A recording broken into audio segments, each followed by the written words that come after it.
Halo teman-teman semua, di sini kita bakalan belajar gimana Python ini bekerja ya. Jadi yang pertama tuh kita mulai dulu dari apa itu Python. Python itu adalah bahasa pemrograman yang mudah untuk dipahami. Atau bahasa lainnya tuh High Level Programming Language. Nah, bahasa pemrograman tuh dibagi jadi tiga jenis. Yaitu ada High Level Programming Language, kayak gini, Middle Level Programming Language, sama Low Level Programming Language. Nah, tingkat-tingkat ini tuh didasarkan pada seberapa dekatnya si bahasa ini tuh sama bahasa yang kita mudah mengerti, atau juga seberapa jauhnya bahasa ini tuh dari bahasa yang mudah dimengerti sama komputer gitu. Misalnya kayak gini, kita punya high level programming language di sini atau Python ya. Untuk mencetak hello world ini tuh kita cuma butuh satu baris kode aja. Kita tinggal print hello world, udah gitu doang. Atau kayak cetak hello world dan hasilnya pun akan demikian gitu. Nah, beda sama middle level programming language. Dia tuh tingkatnya lebih kayak di tengah-tengah gitu. Kayak lebih sulit untuk dimengerti manusia, juga lebih sulit untuk dimengerti sama komputer. Nah, di sini tuh kita punya bahasa assembly ya di sini. Untuk ngeprint hello world tuh di sini butuh 14 baris kode. Beda sama Python yang cuma butuh satu baris kode, itu beda banget ya. Jadi di sini kita bisa lihat juga, ini uh, sulit banget untuk dimengerti, apalagi untuk programmer pemula kayak kita ya. Jadi itulah bedanya high level sama middle level. Terus gimana kalau misalnya low level? Low level programming language ini tingkatnya yang paling rendah ya. Jadi dia tuh sulit banget dimengerti oleh manusia gitu. Salah satu contohnya tuh binary code atau kode binari gitu, kode biner. Nah, di kode biner ini semuanya menggunakan bilangan biner gitu, yang 010101. Ini tuh adalah bahasa yang paling mudah dimengerti oleh komputer. Nah, terus apa sih sebenarnya yang ngebedain gitu biar mana yang paling bisa dipakai? Jadi misalnya ada asumsi bahwasannya mendingan kita pakai Python aja karena dia tuh gampang dimengerti gitu, daripada yang si assembly ini atau enggak yang si binary code ini.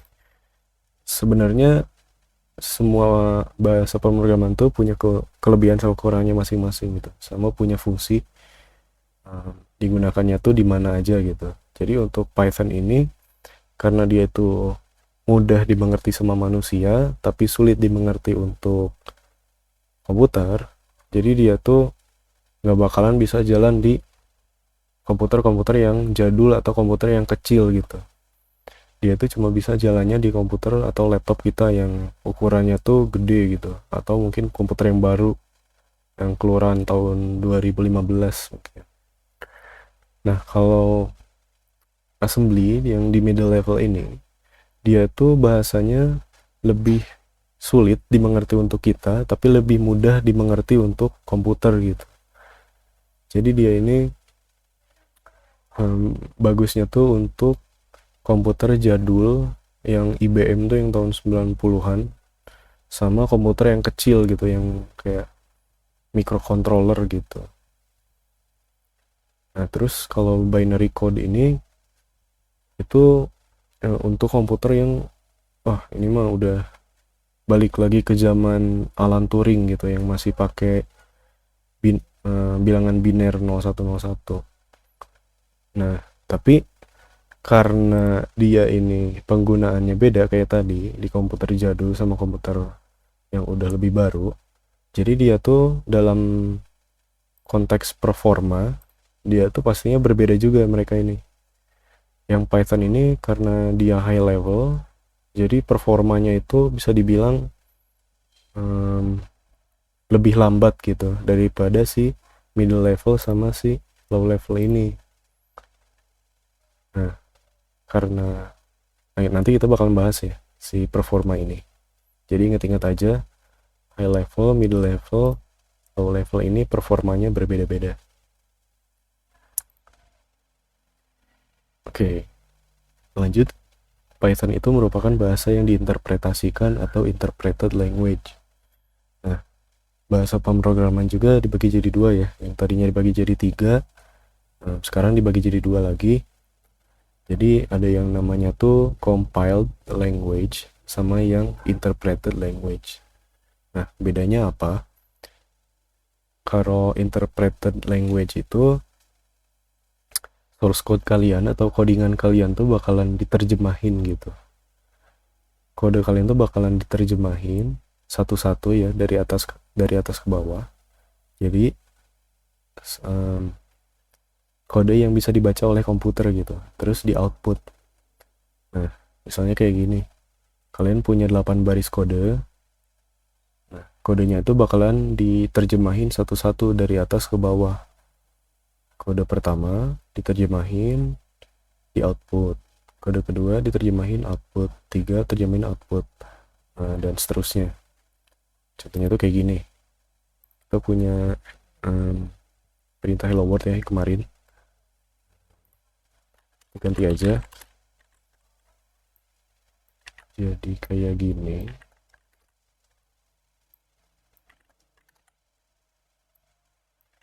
Nah, karena tadi aku bilang Python itu interpretasinya bakalan dari atas ke bawah. Jadi kita bikin contohnya kayak gini ya. Dia tuh bakalan ngeterjemahinnya atau nginterpretasiinnya tuh dari atas dulu yang baris 1, terus ke baris kedua, terus ke baris ketiga, baru ke baris keempat yang terakhir. Ya tuh nggak bakalan dari bawah ke atas atau dari tengah-tengah ke bawah. Dia tuh pasti bakalan jalannya tuh dari atas dulu ke bawah. Nah, coba kita run ya. Nah, di outputnya tuh hasilnya bakalan kayak gini. Baris 1 dulu kan, di sini baris 1 dulu kan. Baris 1. Terus lanjut ke baris 2. Ini kan baris 2 kan. Baris 2. Lanjut ke baris 3. Sini baris 3. Lanjut ke yang terakhir ini baris 4. Sini baris 4. Gitu. Jadi Python itu jalannya bakalan dari atas ke bawah. Nah, terus bedanya apa sama yang compiled language? Sini kita fokus ke sininya ya, ke yang bawah ini. Jadi di compiled language ini, yang tadinya kita punya kode banyak ini, dia tuh bakalan dikonversiin gitu. Jadi yang tadinya diterjemahin kalau diinterpret, kalau di compiled ini dikonversi gitu. Jadi misalnya kalian ngoding di Python kan, ngoding di Python, terus kalian mau konversi ke misalnya bahasa C gitu, bahasa C. Nah, kalian ini perlu yang namanya compiler, yang nantinya bakalan nge-compile kode Python kalian, kode Python kalian ke kode C gitu. Yang kode C ini tuh kedudukannya di middle level programming, dari yang tadinya high level ke middle level. Nah, terus dari middle level ini mungkin kalian juga mau compile lagi ke bytecode. Sini tuh ada yang namanya bytecode atau hasil dari compiler ini gitu. Jadi bytecode ini tuh sebuah file kode yang isinya tuh suatu, ya pokoknya tuh hasil compilernya ini aja, mau itu hasilnya file C atau file C++ atau file assembly, itu gimana nanti compiler yang kalian pilih gitu. Nah, kalau di sini kita bakalan pakai compiler bawaannya Python, itu namanya tuh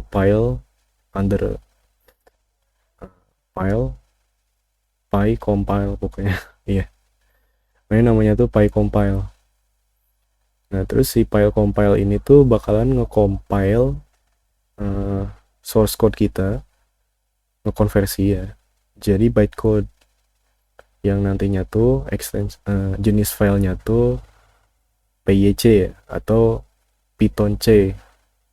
Pokoknya tuh udah dikonversi jadi bahasa C pokoknya, yang lebih mudah untuk dimengerti sama komputer gitu. Nah, dalam segi performa tuh Tadi kan aku udah bilang ya, interpret language tuh lebih apa ya, lebih lama gitu, karena dia tuh harus ngeterjemahin kode kalian satu-satu, itu kan lama kan. Beda sama compiler. Kalau compiler nih, dia bakalan konversiin kode kalian yang tadinya susah dibaca sama komputer ke salah satu bahasa yang gampang banget dibaca sama komputer gitu. Jadi otomatis jalannya juga lebih cepat gitu. Tadi kan aku udah jelasin juga di atas nih, kalau high level, middle level, sama low level ini performanya beda-beda kan. Nah, semakin semakin bawah level programming language yang kalian pakai, itu performanya bakalan lebih bagus gitu. Misalnya kalian mau bandingin high level programming language kayak Python sama middle level yang kayak assembly, itu pasti lebih cepat assembly. Apalagi kalau misalnya kalian mau bandingin lagi ke low level yang isinya tuh cuma kode biner gini doang, itu pasti lebih cepat yang kode biner ini, karena ini tuh lebih mudah, sangat mudah untuk dimengerti sama komputer gitu. Nah, ini juga berlaku di sini ya. Interpreter itu kan dia masih pakai high level tuh. Jadi otomatis performanya tuh bakalan beda sama yang di compile, yang dia tuh ngekonversiin yang high level jadi middle level. Otomatis performanya juga berubah gitu. Nah, terus gimana caranya kita nge-compile kode Python kita ya, Python kita. Nah, sini kalian tinggal buka terminal kalian. Sini. Kalau kalian belum ada terminalnya, kalian ke sini aja, tanda plus ini, terus buka PowerShell. Saya ngalihin hapus aja. Nah, sini udah keluar ya terminalnya. Kalian tinggal ketik Python m file pycompile. Kayak tadi ya, nama compilernya itu pycompile. Terus nama file kalian. Di sini nama file aku tuh test.py. Kayak gini sintaksnya. Nah, di Explorer kalian bakalan muncul folder underscore pycache underscore sini. Nah, terus ada ini ya, ada file baru nih sini. test.cpython 311.pyc. Nah, sini itu adalah file yang udah di compile ya, dari yang tadinya Python jadi bahasa C Python gitu, atau sini aku bahasa apa, pokoknya tuh dia tuh udah di compile gitu. Nah, untuk ngejalanin file yang udah di compile nya kayak gimana, kalian tinggal ketik aja Python. Terus di sini karena beda folder, kalian tarik aja ke bawah. Nah, move.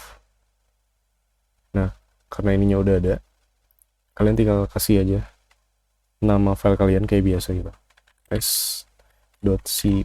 Nah, ini kan karena kepanjangan ya, jadi kalian tinggal pencet aja tab di keyboard kalian. Nah,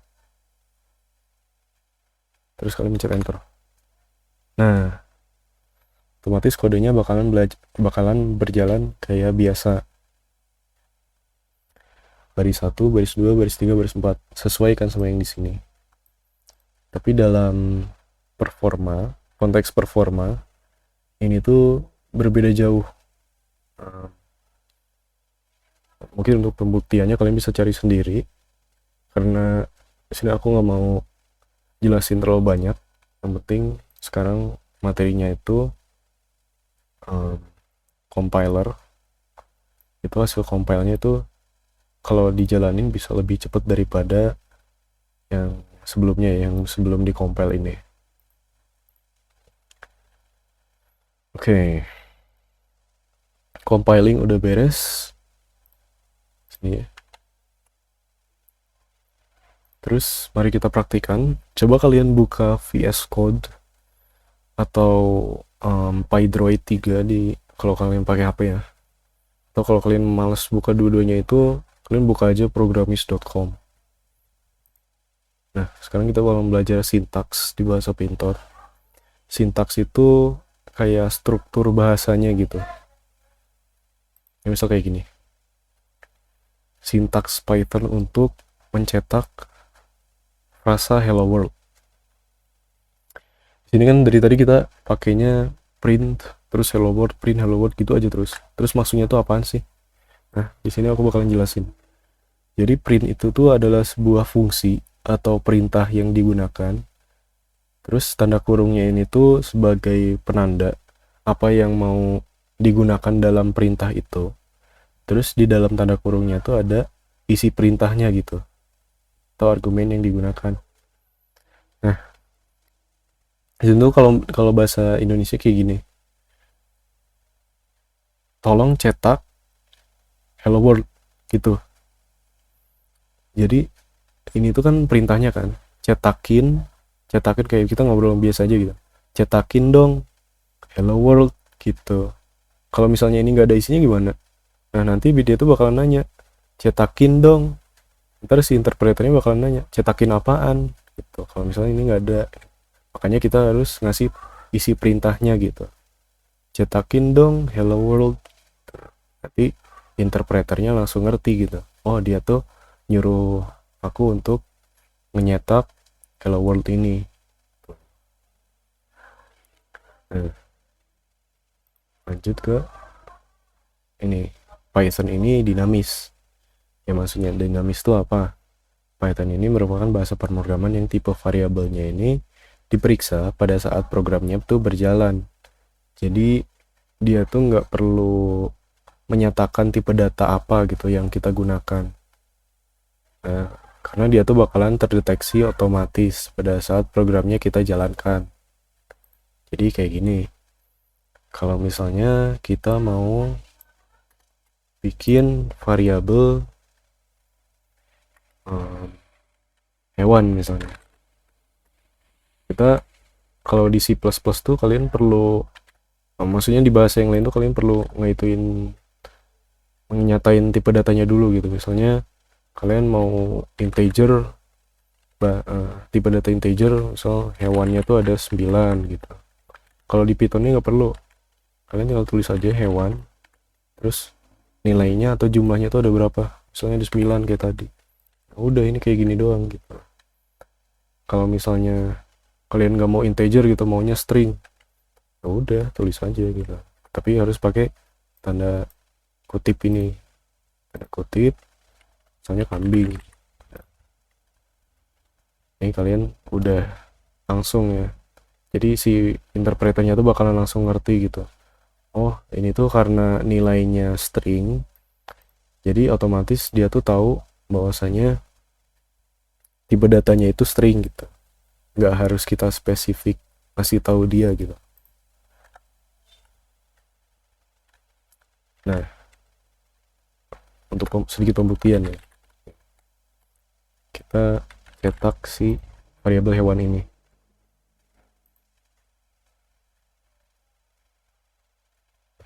Tuh, dia tuh langsung munculnya kambing.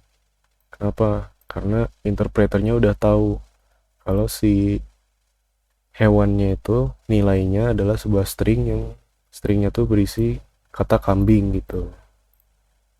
Atau mungkin kalau misalnya kita ganti jadi angka, misalnya 15. Taruh lagi. Nah, ini jadi 15 karena interpreternya udah tahu kalau ini isinya tuh angka atau integer. Nah, untuk tipe data aku bakalan jelasin di mungkin video selanjutnya ya, yang variabel juga nanti bakalan aku jelasin. Tapi di sini tuh yang kita harus tahu, Python itu tuh dinamis dalam pengetikan tipe data variabelnya. Nah, contohnya tuh kayak gini. Ini yang tadi aku jelasin ya.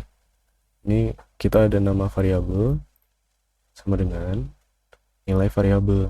Nah, nilai variabelnya tuh bisa bebas ya, mau itu angka desimal, mau itu angka bulat atau integer, mau itu string yang ada kata-katanya di dalam, mau itu karakter doang gitu. Nah, semuanya tuh si Python ini udah otomatis ngerti gitu. Jadi kita nggak perlu menyatakan tipe datanya lagi gitu. Nah, ini juga sama kayak gini, jumlahnya ada 5. Nah, kira-kira kayak gitulah gimana Python ini bekerja, dan juga perbedaan interpreted language, compiled language, terus juga tadi itu banyak banget ya, high level, middle level, low level, interpreted, terus sintaksnya, semua udah kita bahas di video kali ini. Video kedepannya aku bakalan bahas tentang komentar, terus juga sintaks lanjutannya. Jadi sintaksnya itu sebenarnya nggak cuma ini doang, tapi banyak juga. Jadi ya, sampai bertemu di video selanjutnya.